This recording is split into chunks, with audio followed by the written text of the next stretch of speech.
Hello everyone, Green World Foundation संचलित Arya Academy English Medium School and Junior कॉलेजमध्ये मी प्राध्यापक ईश्वर रोहन तुमच्या सर्वांचं स्वागत करतो.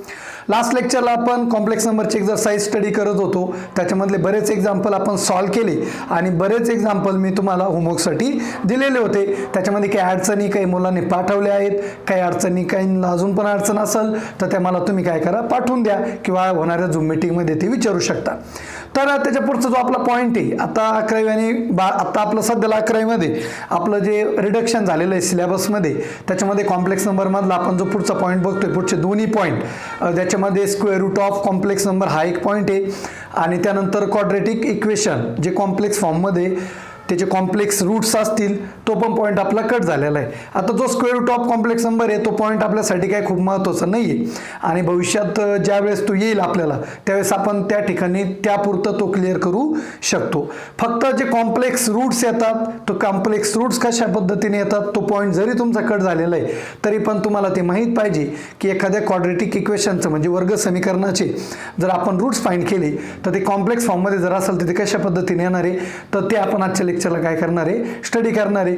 तर जो आपला पॉईंट आहे जो सिलेबस मधला कट झालेला आहे तो पॉईंट आपण आज घेतोय तो आहे आपला रूट्स ऑफ क्वाड्रेटिक इक्वेशन. आता तुम्ही आतापर्यंत एक गोष्ट शिकलेली तुम्ही क्वाड्रेटिक इक्वेशन हा चॅप्टर 10th स्टडी केलेला होता बरोबर, ज्याला आपण वर्ग समीकरणे म्हणतो. म्हणजे कुठलाही जर वर्ग समीकरण असेल या फॉर्ममध्ये ax² plus bx plus c is equal to 0 याला आपण म्हणतो वर्ग समीकरण बरोबर.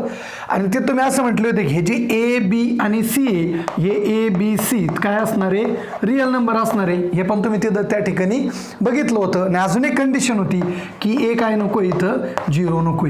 हे सर्व तुम्ही 10वीला बघितलेलं आहे. म्हणजे हे जे 3 रिअल नंबर आपण इथं घेतलेले आहेत त्याला आपण कोइफिशियंट म्हणतो, ज्याला आपण कॉन्स्टंट म्हणतो. ए बी आणि सी तिन्ही काय असणार आहे रिअल नंबर असणार आहे पण स्पेसिफिक त्यांनी म्हटलं की ए इज नॉट इक्वल टू 0. मग तो ए नॉट इक्वल टू 0 का बरं म्हटलं होतं याचं उत्तर तुम्ही मला होणाऱ्या झूम मीटिंगमध्ये सांगायचं. ओके, तर त्या ठिकाणी जे ए बी सी होते तुमचे ते रिअल नंबर होते बरोबर आणि तिथं तुम्ही ते सॉल्व करताना 3 मेथड यूज केले होते बरोबर. त्याच्यामध्ये पहिली जी मेथड होती ती तुमची होती फॅक्टरायझेशन बरोबर ना.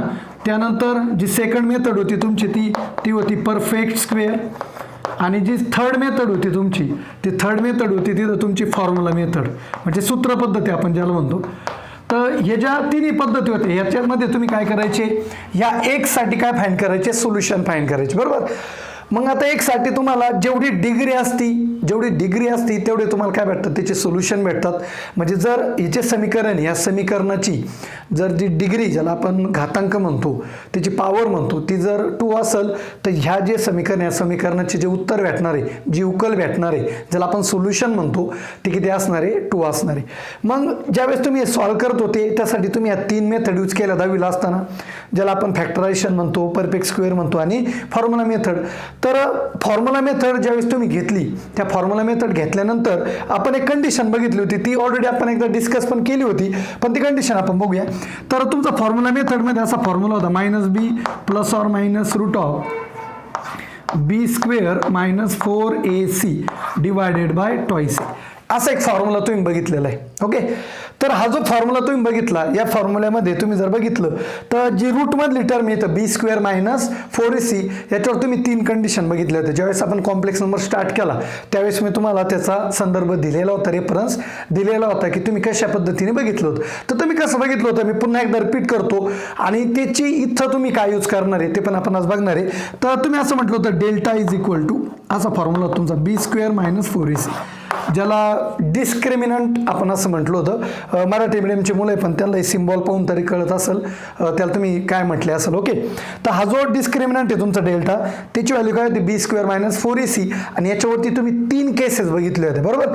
तर 3 केसेस तुमच्या काय होत्या. एक केस तुमची अशी होती जर हा डेल्टा तुमचा ग्रेटर दॅन 0 असेल, हे झालेलं आहे मी तरी पुन्हा रिपीट करतोय, डेल्टा ग्रेटर दॅन 0 असेल, डेल्टा लेस दॅन 0 असेल आणि तिसरी कंडिशन होती की डेल्टा इज इक्वल टू 0 असेल. ठीक आहे, ते उलटे पालटे होऊ शकतात कंडिशन पण या 3 कंडिशन तुमच्या होते बरोबर. त्याच्यामधली जी पहिली होती काय डेल्टा हा ग्रेटर दॅन 0, डेल्टा म्हणजे कोण b² मायनस 4ac तो कुठं आहे फॉर्म्युल्यात रूटमध्ये. म्हणजे रूटमध्ये हा जो b² मायनस 4ac हा 0 पेक्षा मोठा असेल म्हणजे त्याला आपण म्हणतो पॉझिटिव्ह किंवा त्यालाच आपण म्हणतो धन असेल तर तर याचे जे रूट्स येतात, जे मुळं येतात, मुळं म्हणता मराठीमध्ये त्याला, तर ते काय असतात तुमचे रिअल अँड अनइक्वल. काय म्हटलं तुम्ही त्याला? Real and unequal. त्याला जे रूट्स आहे त्याला तुम्ही म्हटले होते रिअल अँड अनइक्वल. आणि मराठीतच आपण त्याला म्हणतो मुळे वास्तव आहेत पण समान नाहीत. म्हणजे मुळे वास्तव आहे, रिअल आहे, पण काय नाही, हे समान नाही. म्हणजे दोन जे तुमचे रूट्स येणार आहे ते दोन्ही रूट्स काय असणार आहे? डिफरंट असणार आहे. कधी? ज्यावेळेस तुमचा हा डिस्क्रिमिनंट डेल्टा काय असेल? 0पेक्षा मोठा असेल. त्यानंतर त्याच्या पुढची कंडिशन 2 मिनिटं ठेवा. तिसरी जी कंडिशन तुमची ती काय होती? तुमची डेल्टा इज इक्वल टू 0. म्हणजे जर रूटमधली टर्म तुमची काय भेटली, म्हणजे हा जो डेल्टा आहे तो काय भेटला तुम्हाला? 0 जर भेटला तर मग तुम्ही तिथं काय म्हणायचे? Roots are real and equal. म्हणजे इथं अनइक्वल होतं तर इथं तुमचं रिअल आहे, पण काय म्हटलं होतं तिथं रूट्स काय असणार तुमचे? इक्वल. म्हणजेच मराठीत त्याला असं म्हटलं होतं की मुळे वास्तव आणि समान आहेत, असं तुमचं मराठीमध्ये झालेलं आहे. बरोबर. मग ह्या ज्या 2 कंडिशन आहे तिथपर्यंत झालं. आणि तिसरी कंडिशन होती ती होती तुमची जर डेल्टा काय असेल? लेस दॅन 0 असेल. आता डेल्टा लेस दॅन 0 म्हणजे कोण? b² - 4ac. तो कुठं आहे? रूटमध्ये. आणि आपण ऑलरेडी बघितलं, कॉम्प्लेक्स नंबर स्टार्ट केला त्यावेळेस तुम्ही फक्त तिथं असं म्हटले होते जर रूटमधली टर्म निगेटिव्ह येत असेल तर तुम्ही इथं सरळ एकच लाईन लिहायचे, रूट्स आर नॉट रिअल. आणि ज्याला मराठीमध्ये म्हणतात मुळे वास्तव नाहीत, एवढंच म्हणायचे. पुढं तुम्ही ते सॉल्व्ह केलं नाही. का नाही केलं? कारण ते जे रूटमध्ये निगेटिव्ह टर्म येते आपण बघितलं होतं. रूटमध्ये समजा निगेटिव्ह -1 येतो तर तो आपण इमॅजिनरी नंबर घेतला, कॉम्प्लेक्स मध्ये जातो. त्यावेळेस तुमचा कॉम्प्लेक्स नंबर झालेला नव्हता, त्याच्यामुळे याचे जे रूट्स येणार आहे ते काय येत होते? तुमचे कॉम्प्लेक्स येत होते. कॉम्प्लेक्स म्हणजे काय तुम्हाला माहित नव्हतं, म्हणून तिथं सरळ तुम्ही फक्त एकच लाईन लिहायची की रूट्स आर नॉट रिअल. मग ते नॉट रिअलच्या पुढचा जो पार्ट आहे तो आपण आता शिकतोय, त्याला आपण म्हटलं होतं कॉम्प्लेक्स नंबर. मग त्याचे रूट्स कसे फाइंड करायचे? जर रूट्स रिअल नसतील मग एकाच कंडिशनला, कोणत्या? जर हा तुमचा डेल्टा लेस दॅन काय असेल? 0, ज्याला आपण म्हणतो की 0पेक्षा काय असेल? लहान. आणि 0पेक्षा लहान म्हणजे काय? निगेटिव्ह असेल रूटमध्ये, तर मग ते कुठे जातात? कॉम्प्लेक्समध्ये. आणि त्याचे जे रूट्स येणार आहे ते आपण फाइंड करणार आहे. सिलेबसमधून हा पॉईंट कट झालेला आहे, तरी पण आपण एक एक्झाम्पल घेऊन ते रूट्स आपण कशा पद्धतीने फाइंड करणार ते बघणार आहे. कारण ते तुम्हाला माहीत असणं खूप गरजेचं आहे. कारण हे जे इक्वेशन आहे तुम्ही ऑलरेडी सॉल्व्ह केले, जोपर्यंत तुम्हाला रिअल रूट भेटले म्हणजे वास्तव भेटले तोपर्यंत तुम्ही सॉल्व्ह केलंय. पण जर कॉम्प्लेक्स भेटत असेल तर ते कशा पद्धतीने येतील ते आपण आज बघणार आहे. तर फॉर एक्झाम्पल आपण एक एक्झाम्पल इथे कन्सिडर करू. तिथे तुम्हाला तुमचा b² - 4ac जो डिस्क्रिमिनंट आहे डेल्टा, तो तुम्ही काय करणार? तिथे चेक करणार आहे. तो तुमचा ऑलवेज काय असणार? लेस दॅन 0. तरच त्याचे रूट जे ते तुम्हाला काय भेटणार आहे? कॉम्प्लेक्स. फॉर एक्झाम्पल आपण एक एक्झाम्पल कन्सिडर करू. Solve x² + x + 1 = 0. हे तुम्हाला क्वाड्रॅटिक इक्वेशन दिलेलं आहे. क्वाड्रॅटिक काय म्हणतो? जर इक्वेशनची बहुपदी म्हणतो त्याला आपण, मला इंग्लिशमध्ये म्हणतो पॉलिनॉमियल. जर पॉलिनॉमियल इक्वेशनची डिग्री हायेस्ट डिग्री जर 2 असेल तरच आपण त्याला काय म्हणतो? क्वाड्रॅटिक इक्वेशन म्हणतो. ते तुम्हाला क्वाड्रॅटिक इक्वेशन दिलं आणि सॉल्व्ह करायला सांगितलेलं आहे. म्हणजे तुम्हाला काय करायचं? या एक्सचे काय व्हॅल्यू फाइंड करायच्या, सोल्युशन फाइंड करायचं, ज्यालाच आपण म्हणतो रूट्स फाइंड करायचे. तर आपल्याला सॉल्व्ह करताना इथे आपण काय फॅक्टरायझेशन मेथड वापरणार नाही, परफेक्ट स्क्वेअर वापरणार नाही. आपण सरळ कोणती वापरणार आहे? Formula method. आणि तो फॉर्म्युला तुम्हाला ऑलरेडी माहिती आहे. तर फॉर्म्युला काय? We know that x = -b ± root of b² - 4ac divided by किती? Twice a. असा फॉर्म्युला आपला झालेला आहे. बरोबर. आता इथं काय करणार? तुम्ही कम्पेअर करणार इक्वेशन. हे जे गिवन इक्वेशन हे जर तुम्ही कम्पेअर केलं कोणासोबत? तुमचं standard equation ax² + bx + c = 0, तर तुम्हाला काय भेटणार? a बरोबर किती असणार आहे? 1. त्यानंतर b = किती असणार आहे? 1. आणि c = पण किती आहे? तुमचं 1 आहे. कम्पेअर करून म्हणजे काय करतो आपण? त्याची तुलना करतो. तुलना जर केली तर x² कोएफिशियंट इथं a, इथं x² कोएफिशियंट काहीच नाही. तो काहीच नाही म्हणजे कोण असतो? 1 असतो. म्हणून a ची व्हॅल्यू किती झाली? 1. जो x इथं कोएफिशियंट येतो इथं b आहे स्टँडर्ड फॉर्ममध्ये. बरोबर. आणि जो तुमचा प्रॉब्लेम दिला त्याच्यामध्ये इथं x कोएफिशियंट काहीच नाही, त्याचा अर्थ किती? 1 आहे. आणि जो c आहे कॉन्स्टंट तो डायरेक्ट किती दिलेला आहे? तुम्हाला 1 दिलेला आहे. तर तुम्हाला a, b आणि c ची व्हॅल्यू तुम्हाला इथं भेटलेलं आहे. आपल्याकडे फॉर्म्युला आहे, फॉर्म्युलामध्ये व्हॅल्यू पुट करा. तर तुम्हाला x ची जी व्हॅल्यू होती काय भेटणार? x = -b. b किती? 1 ± रूट ऑफ बी स्क्वेअर, बी किती तुमचा 1, 1चा स्क्वेअर मायनस 4, ए किती आहे 1 आणि सी किती तुमचा 1. ओके, डिवायडेड बाय ट्वाईस ए किती आहे तुमचा 1. इथं फक्त आपण काय केलं, जो फॉर्म्युला आहे त्या फॉर्म्युल्यामध्ये व्हॅल्यू फक्त पुट केलेलं आहे.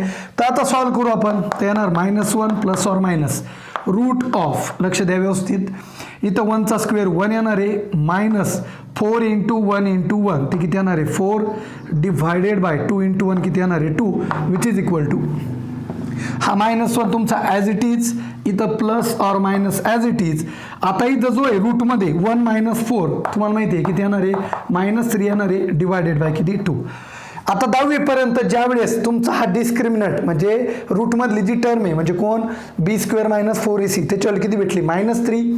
10वी पर्यंत तुम्ही इथपर्यंतच सोडवत होते आणि खाली डायरेक्ट म्हणत होते रूट्स आर नॉट रिअल, कारण पुढे तुम्हाला ते कॉम्प्लेक्समध्ये माहीत नव्हतं. पण आता आपण ते सॉल्व्ह करणार आहे, कारण आता आपल्याला कॉम्प्लेक्स नंबर माहिती. जो रूट ऑफ -3 त्याला आपण काय लिहिणार, लक्ष द्या आता, विच इज इक्वल टू, आपण याला -1 प्लस ऑर मायनस याला काय लिहू शकतो आपण √3i, कारण रूट ऑफ -1ची व्हॅल्यू किती आहे, आपल्या याच्यावरती बरेच एक्झाम्पल झाले. रूटमध्ये निगेटिव्ह असेल तर त्याला आपण कॉम्प्लेक्समध्ये असं लिहू शकतो, डिवायडेड बाय किती 2. एक प्लस ऑर मायनस आहे म्हणजे एकदा प्लस घेणार एकदा मायनस घेणार, हेच आपण काय म्हणणार, therefore x is equal to -1 plus √3i divided by 2 or x is equal to -1 minus √3i divided by किती 2. इथं प्लस ऑर मायनस आहे, दोन रूट्स आहे, एकदा प्लस घेणार एकदा प्लस घेतलं ते एक सोल्युशन झालं, एकदा मायनस घेतलं ते पण तुमचं एक सोल्युशन झालं. म्हणजे जे गिव्हन इक्वेशन तुम्हाला दिलं होतं बरोबर ना, त्या क्वाड्रेटिक इक्वेशनचे तुम्हाला दोन रूट्स भेटली, एक भेटलं -1 प्लस √3i डिवायडेड बाय 2 आणि दुसरं जे रूट भेटलं ते भेटलं -1 मायनस √3i डिवायडेड बाय 2. हे झाले त्याचे दोन्ही सोल्युशन. पण तुम्ही जर केअरफुली बघितलं तर हे जे दोन्ही सोल्युशन तुमचे आलेले हे काय तुमचे कॉम्प्लेक्स रूट्स आहे, कॉम्प्लेक्स नंबर आहे. म्हणून तिथं तुम्ही 10वीला म्हणत होते की याचे जे रूट्स आहे कधी b² - 4ac जर 0 पेक्षा लहान असेल म्हणजे निगेटिव्ह येत असेल तर जे रूट्स येणार आहे ते रिअल नसणार आहे, कारण हे जे येतात हे काय येतात तुमचे कॉम्प्लेक्स रूट्स येतात. तर अशा पद्धतीने एक्झाम्पल जरी तुमच्या सिलेबसमधून कट झालेलं आहे तरी पण तुम्हाला माहीत पाहिजे की कॉम्प्लेक्स नंबर रूट येत असेल तर त्याचं जे सोल्युशन आहे ते तुम्ही कशा पद्धतीने करणार आहे. तर या अशा पद्धतीने तुम्ही एक्झाम्पल काय करायचे, सॉल्व करायचे. तुम्हाला हे CET-साठी किंवा JEE-साठी महत्त्वाचं आहे म्हणून आपण तो पॉईंट घेतलेला आहे. फक्त तुम्हाला पेपरला इथं बोर्डच्या जे आपली एक्झाम होणार त्याला येणार नाही, पण जे कॉम्पिटिटिव्ह एक्झाम आहे त्यासाठी तुम्हाला हे लागणार आहे, त्यासाठी हे व्यवस्थित करून ठेवा. ओके, आता त्याच्यानंतर आपल्याला पुढचा पॉईंट बघायचा आहे, तो तुमचा आहे अर्गन्स डायग्राम, ज्यालाच आपण म्हणतो कॉम्प्लेक्स प्लेन. तो आपण पॉईंट आपण लगेच घेऊया. तर तुम्ही याच्या आधी रिअल प्लेन बघितलेलं आहे एक्स आणि वाय ॲक्सिस. तर जे कॉम्प्लेक्स नंबर आहे त्यांचं रिप्रेझेंटेशन असेल ग्राफवरती ते कसं करणार आहे तो आपला पुढचा पॉईंट आहे. त्याचं नाव आहे, त्याला एक तर म्हणतात अर्गन्स डायग्राम किंवा त्यालाच म्हणतात अर्गन्स डायग्राम और त्याला म्हणतात कॉम्प्लेक्स प्लेन. कॉम्प्लेक्स प्लेन दोन्हीपैकी कुठलं नाव यूज करू शकता. आता ते अर्गन्स डायग्राम का बरं म्हटलं आहे, कारण तो सायंटिस्ट आहे त्याने ते इंट्रोड्यूस केलेलं आहे, त्याने ते कशा पद्धतीने आपण रिप्रेझेंट करू शकतो कुठलाही कॉम्प्लेक्स नंबर, त्याच्यामुळे त्याला एक तर अर्गन्स डायग्राम पण म्हणतात किंवा मग त्याला सरळ काय म्हणतात कॉम्प्लेक्स प्लेन. तुम्हाला रिअल प्लेन माहिती, रिअल प्लेन म्हणजे कोणतं, वास्तवमधले म्हणजे कोणते एक्स आणि वाय ॲक्सिस. तर आपण जे बघितलं याच्या आधी ते असे होते बघा, तुम्ही दोन ॲक्सिस घ्यायचे बरोबर ना, positive x axis positive Y axis बरोबर, इकडे निगेटिव्ह एक्स इकडे निगेटिव्ह वाय, किंवा सरळ हा तुमचा एक्स ॲक्सिस हा तुमचा वाय ॲक्सिस, ज्याला मराठीत एक्स अक्ष आणि वाय अक्ष म्हणायचो. याच्यावरती तुम्ही कुठलेही नंबर काय करायचे रिप्रेझेंट करायचे. इकडे तुमची माहिती आहे मार्किंग 1 2 3 4 अँड सो ऑन. इथं जी मार्किंग राहायची तुमची +1 2 3 4 5 अँड सो ऑन. इकडं -1 -2 -3 -4 अँड सो ऑन. इकडं -1 -2 -3 -4 अँड सो ऑन. हे तुम्ही बघितलेलं आहे बरोबर. निर्देशक भूमिती तुमचा झालेला आहे, कोऑर्डिनेट जॉमेट्री 9वीला पण आणि 10वीला पण. तर हे तुम्हाला रिप्रेझेंटेशन माहिती बरोबर. मग कुठलाही नंबर तुम्ही याच्यावर दाखवू शकता. तुम्हाला जर नंबर दिले की पेअर तुम्ही इथं दाखवा, तर तुम्हाला समजा असा नंबर दिला 2 2, तर कुठे येणार एक्सवर किती 2 आहे बरोबर, वायवर किती आहे 2 आहे, म्हणजे तो जो नंबर आहे तुमचा इकडे एक्सवर 2 जायचं आणि वायवर किती जायचं 2, म्हणजे हा जो नंबर तुमचा इथं भेटायचा त्याला तुम्ही ए म्हटले, तो झाला तुमचा 2 2. येतं का लक्षात? हे तुम्ही शिकलेले याच्या आधी. पण हे जे तुम्ही बघत होते याच्यामध्ये तुमचे दोन्ही ॲक्सिस जे आहे ना ते काय होते, तुमचे रिअल होते. एक्स पण आणि वाय पण हे दोन्ही ॲक्सिस काय होते, रिअल ॲक्सिस होते. याला आपण रिअल प्लेन जरी म्हटलं तरी चालेल एक्स आणि वाय मधलं. पण आता जे आपण बघणार आहे ते काय असणार, तुमचं कॉम्प्लेक्स प्लेन. इथं रिअल नंबर होते 2 2 रिअल नंबर होते, ते तुम्ही कसे रिप्रेझेंट करायचे ते ऑलरेडी तुम्हाला माहिती. पण आता जे आपण करणार आहे कोणते कॉम्प्लेक्स प्लेन का बरं म्हणतो, कारण तिथं जे नंबर आपण रिप्रेझेंट करणार आहे ते काय असणार आहे, कॉम्प्लेक्स असणार आहे. कारण कॉम्प्लेक्स नंबरचा जो फॉर्म आहे तुमचा तो रिअलमध्ये पण आहे आणि इमॅजिनरीमध्ये पण आहे. मग ते कशा पद्धतीने घेणार ते आपण बघूया. तर इथं करताना आपण काय करणार आहे, इथं तुमचे 2 ॲक्सिस असणार आहे बरोबर. पण जो कॉम्प्लेक्स नंबर आपण रिप्रेझेंट करतो ए प्लस आय बी म्हणून आपण त्याला, तर याच्यामध्ये हा जो ए तुमचा हा काय असतो, तुमचा रिअल पार्ट असतो बरोबर, आणि हा जो असतो तुमचा काय असतो, इमॅजिनरी पार्ट असतो. आपण त्याला असं म्हटलंय ऑलरेडी बरोबर ना. मग ज्यावेळेस तुम्हाला हा नंबर कुठं दाखवायचा असेल, त्या कॉम्प्लेक्स प्लेनमध्ये दाखवायचा असेल, तर तुम्हाला एक जो ॲक्सिस आहे तो काय असणार आहे, रिअल लागणार आहे, आणि एक जो ॲक्सिस आहे तो काय लागणार आहे, कॉम्प्लेक्स लागणार आहे. त्यालाच आपण इमॅजिनरी ॲक्सिस म्हणतो. तर आपण कशा पद्धतीने घेणार बघा, हा तुमचा रिअल ॲक्सिस आहे, हा एक जो आहे हा रिअल ॲक्सिस असणार. तो जसा तुम्ही रिअल प्लेनमध्ये घेतला तसाच ते घेणार आहे. पण इथला जो ॲक्सिस आहे तो आपल्याला इमॅजिनरी घ्यायचा आहे. म्हणजे इथं जे नंबर आहे ना तुमची 1 2 3 4 ही काय असणार तुमची I, 2i, 3i, 4i and so on. त्याच्यापेक्षा मोठं काढू आपण, 1 मिनिट थांबा, मोठं प्लेन घेऊ म्हणजे तुमच्या व्यवस्थित लक्ष देईल ते. हा झाला वाय ॲक्सिस, हा झाला तुमचा एक्स ॲक्सिस. इथं तुमचं काय असणार आहे, ओरिजिन बरोबर ना, केंद्र असणार तिथं, तो 0 0 असतो तुम्हाला माहिती बरोबर. हा तुमचा एक्स, इकडे जे नंबर आहे रिअलच असणार 1 2 3 4 5 6 7 अँड सो ऑन. इकडे जे असणार -1 -2 -3 -4 -5 अँड सो ऑन. इकडं -1 आता इथं जे एक लक्ष जातं व्यवस्थित, आपण कॉम्प्लेक्स नंबर दाखवणार जे कॉम्प्लेक्स प्लेन आहे त्याच्यामध्ये जो एक्स ॲक्सिस आहे ना तो आपण रिअल ॲक्सिस घेणार आहे, आणि जो वाय ॲक्सिस आहे ना तो काय घेणार आहे, इमॅजिनरी ॲक्सिस.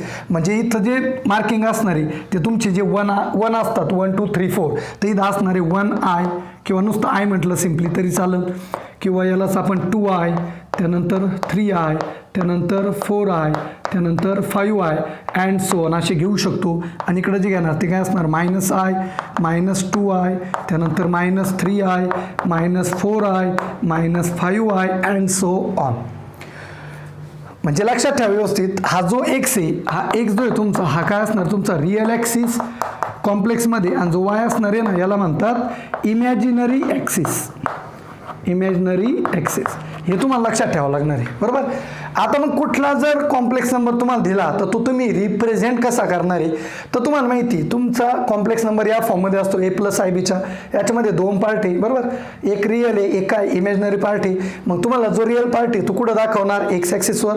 पॉझिटिव्ह निगेटिव्हवर डिपेंड आहे, पॉझिटिव्ह असेल तर पॉझिटिव्ह एक्स ॲक्सिसवर येईल, निगेटिव्ह असेल तर निगेटिव्ह एक्स ॲक्सिसवर येईल.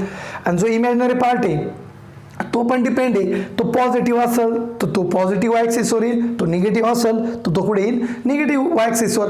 जसे तुम्ही रिअल प्लेनमध्ये दाखवले, जसं आपण तुम्हाला मी 2 2चं एक्झाम्पल घेऊन दाखवलं की 2 आणि 2 आपण कसं दाखवणार ग्राफमध्ये, तसंच आपल्याला कोणता नंबर दाखवायचा इथं कॉम्प्लेक्स नंबर. फॉर एक्झाम्पल आपण एक एक्झाम्पल घेऊ. समजा इथं आपण एक्झाम्पल घेताना मी इथं म्हणतो z = 2 + 3i घेतो. ओके, तर हा जो नंबर आहे हा तुम्हाला कुठं दाखवायचा कॉम्प्लेक्सवर, पण तो दाखवताना जी आपण ऑर्डर पेअर घेतो ना यालाच तुम्ही इथं प्लेनवर दाखवताना याला काय म्हणतात 2,3. 2,3 म्हणजे काय, 2 हा कुठं दाखवणार तुम्ही एक्स ॲक्सिसवर, आणि जो 3 आहे तो कुठं दाखवणार आहे वाय ॲक्सिसवर. तर आपण इथं म्हणू शकतो काय, हा नंबर घेताना एक्स ॲक्सिसवर किती डिस्टन्स जायचं 2 म्हणजे इथं बरोबर, आणि वाय ॲक्सिसवर किती जायचं 3 म्हणजे इकडून वरती 3 आणि इकडं 2, वरती 3 गेल्यावर इथं येईल ते बरोबर. म्हणजे इथं जो येणार तुमचा इथं काय असणार तुमचा 2 + 3i हा नंबर तुमचा कुठे येणार आहे, इथं येणार आहे कॉम्प्लेक्स नंबर. म्हणजे त्याचा जो पहिला पार्ट आहे तो रिअल ॲक्सिसवरचा आहे, आणि त्याचा जो सेकंड पार्ट आहे तो कोणता आहे, इमॅजिनरी ॲक्सिसवरचा आहे. तो नंबर तुम्हाला कुठे भेटणार आहे, इथं भेटणार आहे. अशाच पद्धतीने तुम्ही डिफरंट नंबर दाखवू शकता. यात जर आपण -2 -3i जर घेतलं तर एक्सचा -2 बरोबर म्हणजे इथं, आणि वायचा -3 म्हणजे खाली किती जाणार -3 म्हणजे इथं. म्हणजे हा जो पॉईंट येतो तुम्ही असं दाखवलेलं आहे याच्या आधी बरोबर. म्हणजे हा जो नंबर आहे हा तुमचा काय झाला -2 - 3i, बरोबर ना, तो तुमचा इथे येईल. अजून डिफरंट एक्झाम्पल तुम्ही कुठलेही घेऊ शकता. तर तुम्हाला अशा पद्धतीने तो नंबर काय करता आला पाहिजे, दाखवता आला पाहिजे तुमचा कॉम्प्लेक्स प्लेनमध्ये. याच्यात तुम्ही रिअल नंबर दाखवलेले, पण आता कशात दाखवायचं तुम्हाला, कॉम्प्लेक्स प्लेनमध्ये. त्यालाच काय म्हणतात, अर्गन्स डायग्राम. असे व्यवस्थित तुम्ही ते लक्षात ठेवा. तुम्हाला अशा पद्धतीने काही एक्झाम्पल्स असतील, ते एक्झाम्पल तुम्हाला दाखवता आले पाहिजे कुठं, कॉम्प्लेक्स प्लेनमध्ये, बरोबर. आता याच्या पुढं जे तुमचं, याच्या पुढचे तुमचे अजून डिफरंट पॉईंट आहे. त्याच्यामध्ये आपल्याला बघायचं आहे मॅग्निट्यूड ऑफ झेड, बरोबर, मॉड्युलस ऑफ झेड म्हणतो आपण त्याला. आणि अजून पुढे त्याच्या पुढे बघायचं आहे आपल्याला ॲम्प्लिट्यूड, म्हणजे जो अँगल होणार आहे तयार, ते काय आहे ते पॉईंट आपण लगेच बघूया. तर त्यासाठी आपल्याला डायग्राम लागणार आहे, पण डायग्राम आपण पुन्हा काढू. मी डायग्राम इथं काय करतो, पुसून टाकतो. त्याच्यामध्ये पुढचा जो नेक्स्ट पॉईंट आहे, तो नेक्स्ट पॉईंट आहे आपला modulus of Z. Modulus of Z and amplitude of Z. Amplitude of Z किंवा त्यालाच आर्ग्युमेंट ऑफ झेड पण म्हणतात. आर्ग्युमेंट ऑफ झेड याला ऑरमध्ये म्हणतो आपण. म्हणजे इकडं याला दोन नाव आहेत, ॲम्प्लिट्यूड म्हणतात किंवा आर्ग्युमेंट ऑफ झेड म्हणतात, आणि मॉड्युलस ऑफ झेड. असे तुम्हाला दोन डिफरंट पॉईंट बघायचे. ते कशा पद्धतीने, त्याचे फॉर्म्युलेशन्स काय ते आपण एक एक बघूया. तर सगळ्यात आधी आपण बघूया modulus of Z. Modulus of Z आपण कसं घेणार आहे, मॉड्युलस ऑफ झेड आपण कशाला म्हणणार आहे, ते आपण काय करतो इथं बघतोय. त्यासाठी मी एक डायग्राम ड्रॉ करतो, केअरफुली लक्ष द्या.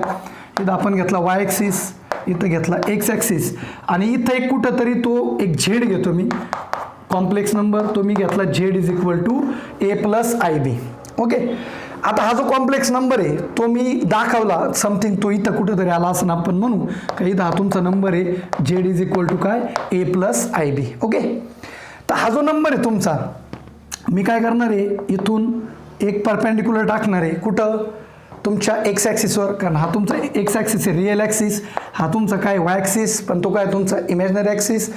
आणि इकडं जे नंबर्स तुमचा, बरोबर का, तर इथून एक ओरिजिनपासून इथं जो तुमचा सेंटर आहे 0 0, इथपासून मी काय करतोय, हे डिस्टन्स घेतोय, बरोबर. आता इथं एक तुमचा राईट अँगल ट्रायंगल फॉर्म झाला. काय केलं, फक्त आपण एक झेड घेतला कॉम्प्लेक्स नंबर, जो नंबर तो नंबर जिथं आहे तिथून एक परपेंडिक्युलर टाकला कुठं, एक्स ॲक्सिसवर, आणि ओरिजिनपासून तो नंबरचा जो पॉईंट आहे तो पॉईंट काय केला आपण, जॉईन केला. तर हे जे डिस्टन्स असणार आहे कुठून, ओरिजिनपासून या पॉईंटचं, तर त्या पॉईंटला आपण काहीतरी नाव देऊ, समजा मी पी म्हणतो इथं. तर हे जे डिस्टन्स आहे आपण काय घेऊ, आर घेऊ. म्हणजे इथं मी म्हणताना आता म्हणतो length of O P is equal to किती घेऊ आपण, आर घेऊ, बरोबर. आता हा जो कॉम्प्लेक्स नंबर आहे तो काय तुमचा Z is equal to a+ib. तुम्हाला माहिती, ज्यावेळेस आपण हा इथं दाखवतो त्यावेळेस इथून इथपर्यंत जे डिस्टन्स आहे ते काय असणार आहे तुमचा रिअल पार्ट, म्हणजे कोण ए, म्हणजे इथपर्यंत जे डिस्टन्स आहे ते किती असणार आहे तुमचं, ए असणार आहे. आणि त्या पॉईंटपासून म्हणजे त्या कॉम्प्लेक्स नंबरपासून एक्स ॲक्सिसपर्यंत म्हणजे कोणतं वाय ॲक्सिसवरचं डिस्टन्स ते तुमचं काय असणार आहे, बी असणार आहे. म्हणजे ही व्हॅल्यू तुमची किती असणार आहे, बी असणार आहे. आता मॉड्युलस ऑफ झेड म्हणजे काय, मॉड्युलस ऑफ झेड म्हणजे काय, मॉड्युलस ऑफ झेड त्याला आपण असं दाखवतो, ज्यालाच तुम्ही ॲब्सोल्यूट व्हॅल्यू पण म्हटलेली आहे, बरोबर ना. तर ते त्याचं सिम्बॉल आहे, तुम्ही नवीन ते बघितलेलं आहे. मॉड्युलस ऑफ झेड असं डिनोट करतो, आणि तो मॉड्युलस ऑफ झेड त्यालाच आपण काय म्हणतो, आर. हा जो मॉड्युलस ऑफ झेड आहे ना, तो म्हणजेच काय असतो तुमचं आर, म्हणजे कोणतं, डिस्टन्स ओपी किंवा लेंथ ओपी म्हणतो आपण त्याला. तर हा जो मॉड्युलस ऑफ झेड आहे तो तुम्हाला काय करायचा आहे, फाइंड करायचा आहे. आता तो फाइंड करण्यासाठी तुम्हाला इथं ट्रिग्नोमेट्रीचा यूज करावा लागणार आहे, कारण आपल्याला इथं हा जो आर आहे याची व्हॅल्यू माहीत नाही.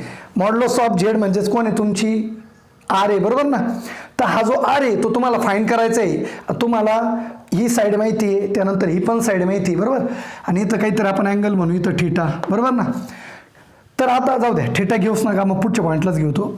तर हा जो राईट अँगल ट्रायंगल आहे, बरोबर, तुम्हाला माहिती आहे पायथागोरस थेरम तुमचा झालेला आहे, तुम्ही याच्या आधी यूज पण केलेला आहे. पायथागोरस थेरम काय सांगतो तुम्हाला, बाय युझिंग पायथागोरस थेरम, जर आपण हा पॉईंट बघितला, by using Pythagoras theorem, Pythagoras theorem हा तुम्हाला 9वी 10वीला झालेला आहे, बरोबर ना.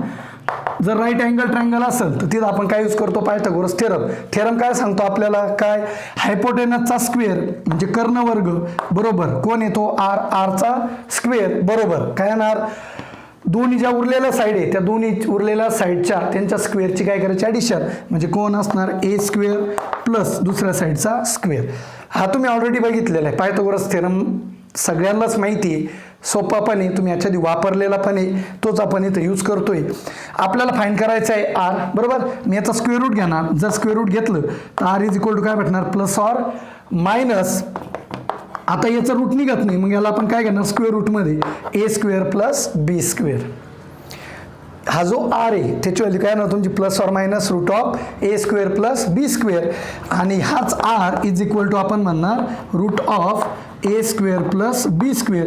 तर इथं मी आता डायरेक्ट इथं प्लस ऑर मायनस बघा, कुठल्याही नंबरचं जर स्क्वेअर रूट तुम्ही घेतलं तर ते काय होतं प्लस ऑर मायनस. म्हणजे तुम्ही समजा 9चं जरी स्क्वेअर रूट घेतलं तर तुम्ही याचं जे समजा X square is equal to 9 असेल तर X is equal to square root घेतल्यावर काय म्हणता प्लस ऑर मायनस 3. का बरं म्हणता, कारण जो मी एक्सचा जर स्क्वेअर केला तर 9 हा स्क्वेअर 2 नंबरचा येतो, बरोबर. एक प्लस 3चा पण किती स्क्वेअर येतो 9 येतो, आणि मायनस 3चा स्क्वेअर पण किती येतो 9च येतो. त्याच्यामुळे ज्यावेळेस तुम्ही स्क्वेअर रूट घेता त्यावेळेस तुम्हाला हे माहीत नसतं की तो प्लस 3चा आहे की मायनस 3चा स्क्वेअर आहे, बरोबर. म्हणजे घेताना आपण काय घेतो एक्स इज इक्वल टू मग प्लस ऑर मायनस 3 घेतो. तेच आपण इथं करतोय. इथं ज्यावेळेस मी r square is equal to जी व्हॅल्यू आहे a square plus B square त्याचं घेतलं स्क्वेअर रूट, तिचं स्क्वेअर रूट घेतलं इथं जी व्हॅल्यू येणार ती काय असणार आहे प्लस ऑर मायनस. याचा स्क्वेअर रूट माहीत नाही म्हणून ते कशामध्ये आलं रूटमध्ये आलं. आणि नंतर घेताना मी डायरेक्ट इथं पॉझिटिव्ह घेतलं तर याचं रिझन तुम्ही मला सांगायचं आहे की इथं मी घेताना जे प्लस ऑर मायनस आहे तिथं प्लसच का बरं घेतलं हे तुम्ही मला कुठं सांगायचं आहे झूम मीटिंगमध्ये. आता आर किती भेटलं तुम्हाला root of A square plus B square, आणि आर म्हणजेच कोण आहे तुमचा मॉड्युलस ऑफ झेड. तर तुम्ही इथं म्हणू शकता जो फॉर्म्युला आहे ना तुमचा मॉड्युलस ऑफ झेड तो काय असणार आहे तुमचा root of A square plus B square. म्हणजे कुठलाही जर कॉम्प्लेक्स नंबर तुम्हाला दिला तर त्याच्यासाठी तुम्ही त्याचं काय फाइंड करू शकता मॉड्युलस ऑफ झेड. तर फॉर एक्झाम्पल आपण एक एक्झाम्पल घेऊ. फॉर एक्झाम्पल मी इथं एक एक्झाम्पल घेतो बघा. एक एक्झाम्पल आपण असं म्हणूया, समजा झेड इज इक्वल टू एक नंबर घेतो मी 2 + 3i घेतला, ओके. आणि त्यांनी काय म्हटलं की हा जो कॉम्प्लेक्स नंबर आहे याचा काय फाइंड करा modulus of Z. Find modulus of Z, modulus of Z, आणि त्याला डिनोट करताना आपण काय करतो सिम्बॉलमध्ये या टाईपमध्ये मॉड्युलस ऑफ झेड, ओके. तर जो कॉम्प्लेक्स नंबर तुम्हाला दिला तो कम्पेअर करा. आपला स्टँडर्ड कोणत्या फॉर्ममध्ये Z is equal to A plus I B. तर आपल्याला जर कम्पेअर केलं तर ए इज इक्वल टू किती भेटणार 2 आणि बी इज इक्वल टू किती भेटणार 3. आपल्याकडे बघा इथं फॉर्म्युला दिलेला आहे, फॉर्म्युला आपण यूज करूया. फॉर्म्युला यूज करा, काय येणार therefore modulus of Z is equal to root of रूटमध्ये ए स्क्वेअर म्हणजे काय येणार 2चा स्क्वेअर प्लस बी स्क्वेअर म्हणजे काय येणार 3चा स्क्वेअर. किती येईल मग तो 2चा स्क्वेअर 4, 3चा स्क्वेअर किती 9, बरोबर ना. आणि 4 + 9 किती येणार ते रूट 13. म्हणजे मॉड्युलस ऑफ झेड जो आहे तो किती भेटला रूट 13. ॲक्च्युली तो काय असतो तुमचं ॲक्च्युली काय असतं माहिती काय इथली व्हॅल्यू असते हायपोटेनसची. मॉड्युलस ऑफ झेड म्हणजेच कोण आहे तुमचा आर आहे आणि ती तुमची काय आहे हायपोटेनस आहे या फॉर्ममध्ये. तर जो मॉड्युलस ऑफ झेड आहे तुम्हाला किती भेटला रूट 13. अशा पद्धतीने कुठलाही कॉम्प्लेक्स नंबर जर तुम्हाला दिला तर त्याचा तुम्हाला मॉड्युलस ऑफ झेड फाइंड करता आला पाहिजे. त्यासाठी जो फॉर्म्युला आहे तो तुमचा असा आहे modulus of Z is equal to root of A square plus B square. कधी जर तो कॉम्प्लेक्स नंबर जो आहे तो काय असेल तुमचा Z is equal to A plus I B. आता हे झालं तुमचं मॉड्युलस ऑफ झेडसाठी. आता आपण जे बघणार आहे ते तुमचं असणार आहे पुढचा पॉईंट ॲम्प्लिट्यूड ऑफ झेड किंवा आर्ग्युमेंट ऑफ झेड. तो पॉईंट आपण लगेच बघूया. तर अशाच पद्धतीने आपण कॅल्क्युलेशन करणार आहे. डायग्राम तुमची सेम अशीच आहे, फक्त इथं काय करणार आहे इथं जो अँगल तयार होतोय तुमचा कशामध्ये पॉझिटिव्ह एक्स ॲक्सिस पासून हे जे आपण ड्रॉ केलं इथं अँगल, बरोबर ना. कोणता हा जो ओपी जॉईन केला आपण हा जो इथं अँगल होतोय ना थिटा, हा जो थिटा आहे ना हा थिटा म्हणजे तुमचं काय असणार आहे ॲम्प्लिट्यूड किंवा त्यालाच आपण काय म्हणतो आर्ग्युमेंट ऑफ झेड. त्याला डिनोट करताना शॉर्टकटमध्ये आपण ते बघूया. आर्ग्युमेंट ऑफ झेड डिनोट करताना त्याला आपण असं म्हणतो आर्ग्युमेंट ऑफ झेड, आणि तो म्हणजेच काय असतो तुमचा थिटा असतो. मग हा जो थिटा आहे कोणता थिटा कोणता घ्यायचा आहे तुम्हाला पॉझिटिव्ह एक्स ॲक्सिस पासून ओपी पर्यंत अँटी क्लॉकवाईज डायरेक्शनने जो अँगल फॉर्म झाला तो काय तुमचा आर्ग्युमेंट ऑफ झेड. तोच आपण काय घेतलं इथं थिटा घेतला. तो थिटा तुम्हाला इथं काय करायचं आहे फाइंड करायचा आहे. तर थिटा फाइंड करण्यासाठी तुम्हाला इथं काय करावं लागणार आहे फॉर्म्युला यूज करावं लागणार आहे. राईट अँगल ट्रायंगल आहे, ट्रिग्नॉमेट्री तुमची झालेली आहे, त्रिकोणमिती तुम्हाला इथं यूज करायची आहे. तुम्हाला त्यासाठी साइन थिटा वगैरे माहीत पाहिजे. तर आधी आपण इथं काय करणार आहे साइन थिटा घेणार आहे. आता हा जो साइन थिटा आहे हा काय तुमचा डिफाईन केलेला आहे 9वीला तुमचं झालेलं आहे, 10वीला पण तुमचं झालेलं आहे. तर साइन थिटा काय असतो तुमचा अपोजिट साईड, बरोबर ना. अपोजिट साईड डिवायडेड बाय काय असतो हायपोटेनस, ज्याला मराठीमध्ये म्हणतो आपण विरुद्ध बाजू भागिले कर्ण. कारण जो थिटा आहे तो हा जो थिटा आहे याची विरुद्ध बाजू कोणती असणार तुमची, इथे एक पॉईंट घेतो मी एम म्हणतो समजा, याची विरुद्ध बाजू काय असणार तुमची पी एम, त्याच किती तुमच्याकडे बी आहे, आणि याची जी हायपोटेनस आहे ज्याला आपण कर्ण म्हणतो तो किती तुमचा इथं आर आहे. तिथे व्हॅल्यू जर पुट केली तर sine theta is equal to opposite side किती तुमची बी डिवायडेड बाय हायपोटेनस किती तुमचा आर, बरोबर ना. म्हणजे sine theta is equal to काय भेटला तुम्हाला बी डिवायडेड बाय आर भेटला, बरोबर. तर पुढचा जो आहे तो कॉस थिटा फाइंड करा. कॉस थिटा काय भेटतो बघा, also cos theta is equal to, हे पण तुमचं झालेलं आहे. कॉस थिटा काय असतो तुमचा ॲडजेसंट साईड डिवायडेड बाय हायपोटेनस, म्हणजे काय लगतची बाजू भागिले कर्ण, मराठीमध्ये त्याला आपण असं म्हणतो. अपोजिट साईड म्हणजे विरुद्ध बाजू, ॲडजेसंट साईड म्हणजे लगतची बाजू, आणि हायपोटेनस म्हणजे काय असतो कर्ण. हे फॉर्म्युले ऑलरेडी तुमचे झालेले तर मी इथं लिहून दिलेले. ॲडजेसंट साईड, ॲडजेसंट म्हणजे कोणती, कोणालगतची कोणती आहे तुमची, कोणती आहे ओ एम आहे, त्याची व्हॅल्यू किती ए, म्हणजे काय म्हणणार तो ए डिवायडेड बाय हायपोटेनस कोण आहे तुमचा कर्ण किती तुमचा आर, म्हणजे कॉस थिटा काय भेटतो तुम्हाला ए डिवायडेड बाय आर. या फॉर्ममध्ये तुम्हाला काय करता आलं पाहिजे, ते व्हॅल्यू काढता आले पाहिजे. आणि आता हे जर तुम्ही सिम्प्लिफाय केलं अजून एक स्टेप, ते मी इकडे लिहितो लक्ष द्या व्यवस्थित. आर इकडे घेतला तर मला काय भेटणार b is equal to r sine theta. का बरं, कारण आर जो डिवाइड आहे तो इकडे जाऊन काय होणार आहे मल्टिप्लाय. सिमिलरली इथं जर मी सॉल्व केलं आरने इकडे मल्टिप्लाय केलं तर मला ए इज इक्वल टू काय भेटणार आहे, ए इज इक्वल टू काय भेटणार आर कॉस थिटा. इथं तुम्हाला दोन व्हॅल्यू भेटल्या, ए इज इक्वल टू भेटला आर कॉस थिटा आणि बी इज इक्वल टू भेटला आर साईन थिटा. याच्यावरून तुम्हाला थिटा फाइंड करायचा, पण थिटा तुम्हाला भेटला का आतापर्यंत नाही भेटला. आपण ह्यात ज्या व्हॅल्यू आहे त्या टॅन थिटामध्ये जर पुट केलं तर आपल्याला पुढचा पार्ट भेटणार आहे. त्यासाठी तुम्हाला टॅन थिटा माहीत पाहिजे. तर टॅन थिटाचा जो फॉर्म्युला आहे, टॅन थिटा काय असतो तुमचा sine theta divided by cos theta घ्या, किंवा डायरेक्ट जरी तुम्ही यूज केलं टॅन थिटाचा फॉर्म्युला कोणता, अपोजिट साईड डिवायडेड बाय काय असतं ॲडजेसंट साईड. फॉर्म्युले तुमचे झालेले आहे, मी फक्त इथं पुन्हा रिपीट करतोय. टॅन थिटा काय असतो तुमचा विरुद्ध बाजू भागिले लगतची बाजू, असा त्याचा फॉर्म्युला आहे. इथं विरुद्ध बाजू कोणती तुमची बी आहे, बरोबर ना. म्हणजे tan theta is equal to काय येणार बी डिवायडेड बाय ॲडजेसंट कोणती आहे ए लगतची बाजू, म्हणजे टॅन थिटा काय भेटला तुम्हाला बी डिवायडेड बाय ए. हा जो फॉर्म्युला आहे तुमचा, हा फॉर्म्युला कायसाठी तुमचा आर्ग्युमेंट ऑफ झेडसाठी. इथं तुम्हाला डायरेक्ट थिटा फाइंड करायचा आहे, पण थिटा तुम्ही डायरेक्ट फाइंड करू शकत नाही, तुम्हाला इनवर्स अजून माहीत नाही. तर इथं तुम्ही व्हॅल्यू याच्यामध्ये पुट करणार आहे आणि मग tan theta is equal to जी व्हॅल्यू येईल त्याच्यावरून थिटाची व्हॅल्यू काय ती सांगणार आहे. आपण एक्झाम्पल बघूया, त्याच्यामध्ये आपलं ते लक्षात येऊन जाईल. येते लक्षात. तर अशा पद्धतीने आता तुम्ही म्हणताल इथं जो साईन थिटा घेतला कॉस थिटा घेतला, हा का बरं घेतला, कारण ह्या डायग्रामवरून साईन थिटा कॉस थिटा हे कशा पद्धतीने आले ना, हे आपल्याला ट्रिग्नोमेट्रीमध्ये लागणार आहे ऑलरेडी. म्हणून फक्त मी इथं सांगताना तुम्हाला ते सांगून दिलं की ज्यावेळेस तुमची अशी डायग्राम येणार आहे त्यावेळेस sine theta cos theta tan theta हे कशा पद्धतीने तुम्ही फाइंड करणार आहे तुम्हाला माहीत पाहिजे. तसं मी डायरेक्ट टॅन थिटा सांगून पण हे तुम्हाला दाखवू शकत होतो, पण तरी पण ते साईन आणि कॉसच्या टर्म सांगितल्या, कारण ह्या ज्या व्हॅल्यू आल्या आपल्या ह्या व्हॅल्यू पुढे आपल्याला कशात लागणार आहे ट्रिग्नोमेट्रीमध्ये पण लागणार आहे. आणि याचा पुढचा जो पॉईंट आहे polar form of complex number तिथं आपल्याला लागणार, त्यावेळेस मी रिपीट करणार नाही. त्यासाठी तुम्ही लक्षात ठेवा ए इज इक्वल टू काय असणार आहे आर कॉस थिटा आणि बी इज इक्वल टू काय असणार आहे आर साईन थिटा. तर ह्या व्हॅल्यूचा यूज करून आपण पुढे पोलर कॉर्डिनेटचा जो पॉईंट आहे तो पॉईंट घेणार आहे. ओके, त्या ठिकाणी पुन्हा एकदा मी रिपीट तसं करेल, काही प्रॉब्लेम नाही. ओके, तर इथं फक्त तुम्ही हा फॉर्म्युला लक्षात ठेवा, tan theta is equal to b by a. हा म्हणजेच काय असणार तुमचा आर्ग्युमेंट ऑफ झेड. इथं व्हॅल्यू पुट करायच्या, tan theta is equal to जी व्हॅल्यू येईल त्याच्यावरून थिटा काय येतो तुम्ही सांगू शकता. याला थोडं तुम्ही कन्वर्ट जर केलं तर तुम्ही याला लिहू शकता theta is equal to tan inverse of b divided by a. पण हा जो टॅन इनवर्स येतो ना, हा इनवर्स फंक्शन तुमचं झालेलं नाही आहे, ते तुम्हाला 12वीला होणार आहे, त्याच्यामुळे तुम्हाला माहीत नाही म्हणून तुम्हाला सांगितलं. इथपर्यंतच लक्षात ठेवा, तिथून पुढे ज्यावेळेस 12वीला तुमचं ते होईल त्यावेळेस आपण ते बघूया. फक्त आता सध्याला हा फॉर्म्युला लक्षात ठेवा, कशासाठी आर्ग्युमेंट ऑफ झेडसाठी tan theta is equal to किती बी बाय ए. तर आपले जे दोन फॉर्म्युले झाले ते दोन फॉर्म्युले तुमचे झाले, एक झाला मॉड्युलस ऑफ झेड, त्याचा फॉर्म्युला काय root of A square plus B square आणि जो दुसरा झाला argument of Z is equal to काय येतो तुमचा तो tan theta is equal to काय आहे बी डिवायडेड बाय ए. तर हे जे दोन फॉर्म्युले हे फॉर्म्युले व्यवस्थित लक्षात ठेवा. या फॉर्म्युल्याचा यूज करून तुम्हाला मॉड्युलस ऑफ झेड आणि आर्ग्युमेंट ऑफ झेड फाइंड करायचं आहे. तर आर्ग्युमेंट ऑफ झेडसाठी आपण एक एक्झाम्पल घेऊ म्हणजे तुमच्या ते लक्षात येईल थीटा फाइंड करण्यासाठी. तर एक कॉम्प्लेक्स नंबर आपण घेऊया झेड इज इक्वल टू समजा असं घेऊया 1 प्लस आय.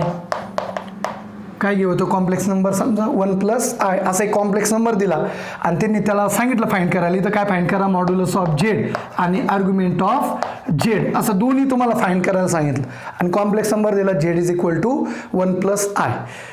तर इथं कम्पेअर करा. कम्पेअर तुम्ही काय सोबत करणार आहे Z is equal to A plus I B सोबत ए इज इक्वल टू 1 भेटणार बी इज इक्वल टू पण किती भेटणार आहे 1. व्हॅल्यू पुट करा. तर मॉड्युलस ऑफ झेडचा जो फॉर्म्युला आहे तो काय तुमचा root of A square plus B square. Value put करा रूट ऑफ ए स्क्वेअर म्हणजे किती येणार 1चा स्क्वेअर प्लस किती 1चा स्क्वेअर किती येणार रूटमध्ये 1चा स्क्वेअर 1 1 प्लस 1 किती 2 म्हणजे मॉड्युलस ऑफ झेड आहे तो किती भेटला तुम्हाला रूट 2 भेटला. अजून काय फाइंड करायचं आर्ग्युमेंट ऑफ झेड तिथं तुम्हाला फॉर्म्युला माहिती तुम्ही तिथे म्हणू शकता विनोद आहे काय म्हणणार वी नो दॅट काय माहिती तुम्हाला argument of Z is equal to काय tan theta is equal to काय b divided by a. Value put करा therefore tan theta is equal to b b किती तुमचा 1 डिवायडेड बाय ए पण किती तुमचा 1 आहे बरोबर. आणि आता हे सॉल्व करा तर 1 डिवायडेड बाय 1 किती भेटणार आहे 1.